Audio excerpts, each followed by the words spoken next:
Assalamualaikum warahmatullahi wabarakatuh. Perkenalkan, nama saya Salman Aziz Parohi, mahasiswa aktif dari Prodi PJJ S1 Informatika dari kelas IT 503 dengan NIM 220401010011. Dalam kesempatan kali ini saya akan memaparkan hasil dari studi saya untuk tugas UTS mata kuliah data mining. Saya akan menjelaskan step by step bagaimana cara mengerjakan dataset yang sudah disediakan untuk kemudian dianalisa menggunakan aplikasi Rapid Miner. Yang pertama, kita perlu mengimport dulu datanya. Kita import dulu, kita menuju ke file, kemudian kita bisa pilih import data di sini.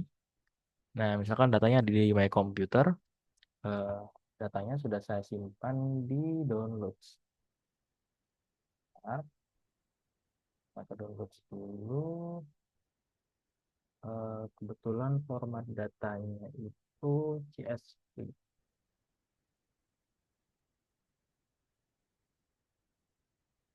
CSV. Ya.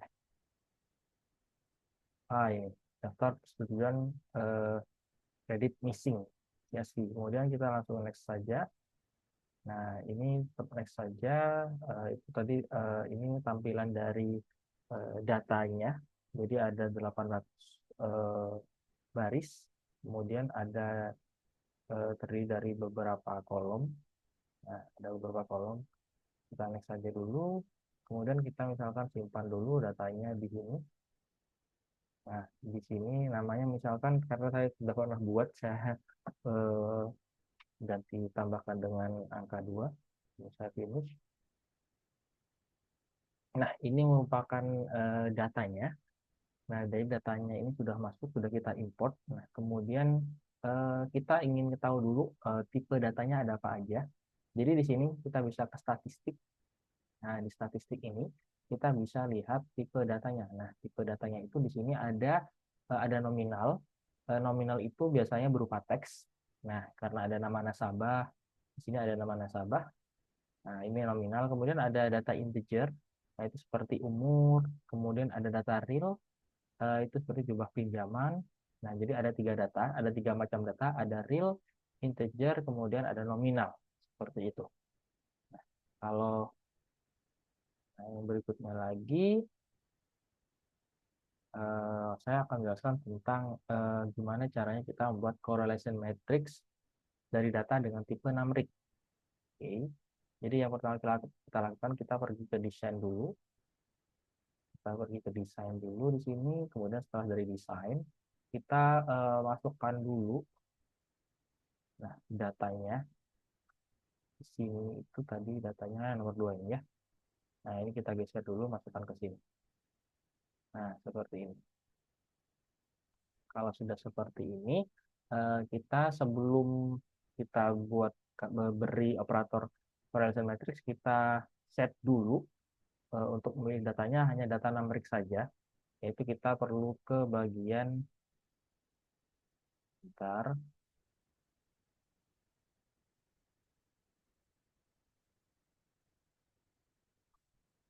coba kita set atribut.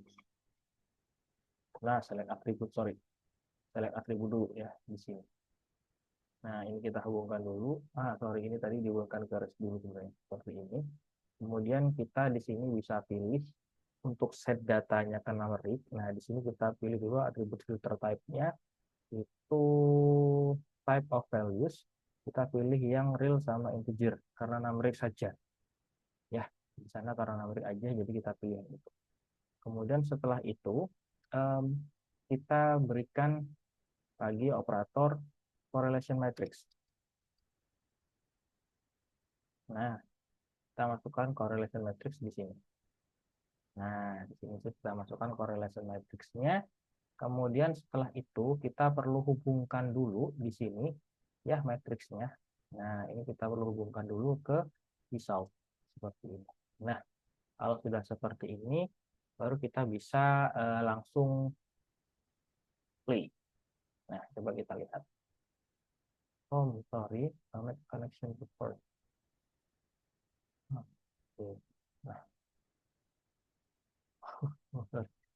Ini koneksinya harus satu ternyata. Oke, ini sudah. Nah, ini tampilan dari correlation matrix-nya. Jadi di sini yang warnanya warna terang, warnanya cenderung lebih mencolok atau lebih kuat. Nah, itu berarti hubungannya itu semakin kuat. Nah, misalkan di sini umur dengan umur di sini. Nah, karena ini sangat mencolok, berarti ini hubungan sama-sama kuat ya. Jadi saling mempengaruhi. Kemudian misalkan contohnya saya ambil yang ini ya. Misalkan saldo ini kalau misalkan kita lebarkan. Nah, di sini adanya saldo nominatif. Nah, itu berpengaruh positif ya dengan jumlah pinjaman. Nah, berarti ini artinya dari dua atribut ini memiliki hubungan yang kuat yang saling mempengaruhi karena nilainya itu sampai 0,973. Jadi angkanya itu semakin plus dia berarti semakin mempengaruhi. Kalau misalkan semakin minus semakin dia menurunkan seperti itu. Nah, di sini jadi ada beberapa variabel yang mempengaruhi. Jadi tunggakan pokok itu terhadap jumlah pinjaman juga sangat mempengaruhi dengan nilai 0,927. Kemudian tunggakan bunga juga sangat mempengaruhi terhadap jumlah pinjamannya dengan nilai 0,789. Nah, sedangkan um, ini juga mempengaruhi terhadap nilai jumlah angsuran juga ya, atribut dari saldo normatif, tunggakan pokok, dan tunggakan bunga ini.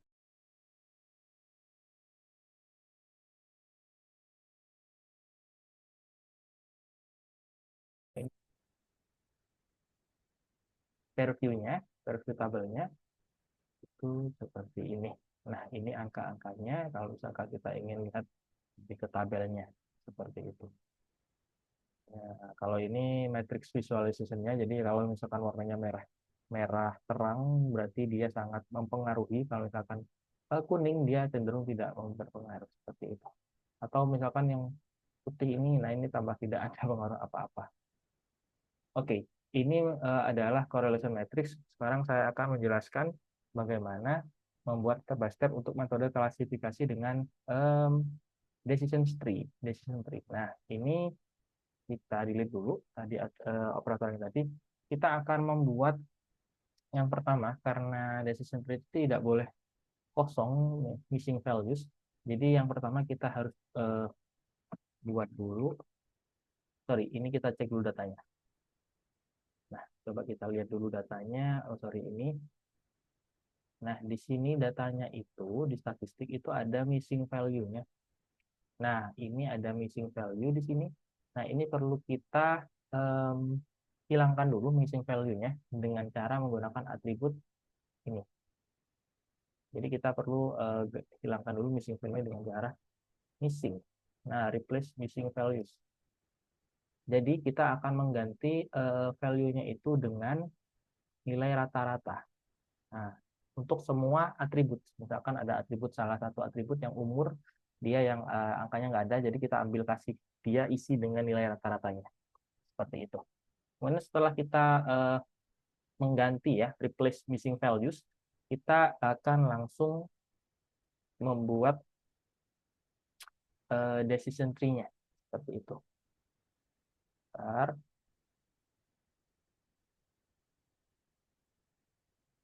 Jadi setelah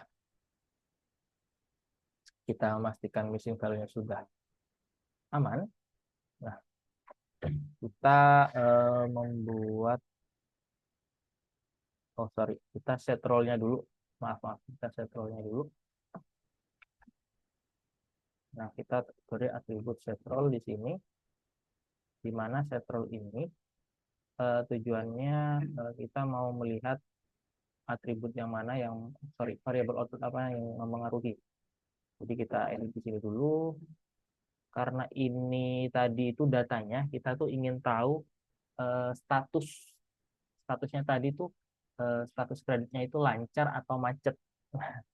Nah, jadi kalau misalkan jadi tujuannya itu kita tahu dia lancar atau macetnya itu. Nah, target role-nya berarti ini label, kemudian kita apply. Setelah itu baru kita berikan decision tree-nya, ya, operator decision tree. decision tree seperti ini.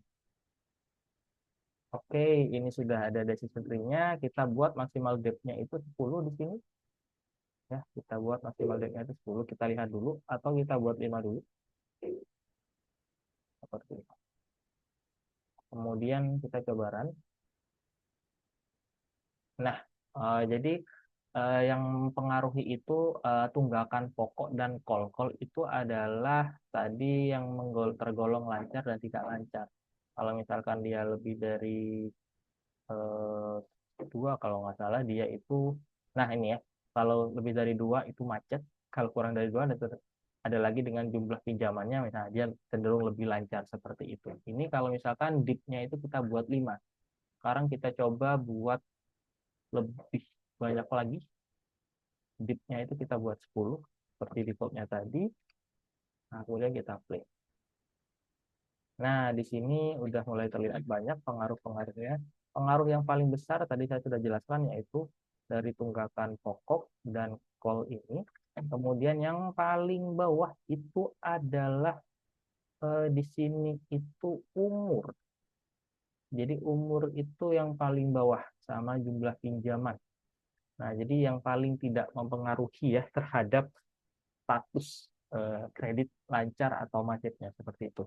Mungkin nah di sini result-nya ini ada yang description juga. Nah, di sini misalkan yang paling berpengaruh adalah tunjangan pokok, kemudian yang paling tidak berpengaruh adalah yang call tadi. Sorry, yang ada dua, ada tunggakan pokok dan ada juga call ya yang tadi yang saya jelaskan. Yang ini. Nah, ini kalau misalkan tampilan lebih, saya nggak tahu, ini deskripsi lah ya, deskriptif. Nah, seperti itu. Oke, demikian yang saya jelaskan. Kurang lebihnya saya mohon maaf. Terima kasih atas perhatiannya. Wassalamualaikum warahmatullahi wabarakatuh.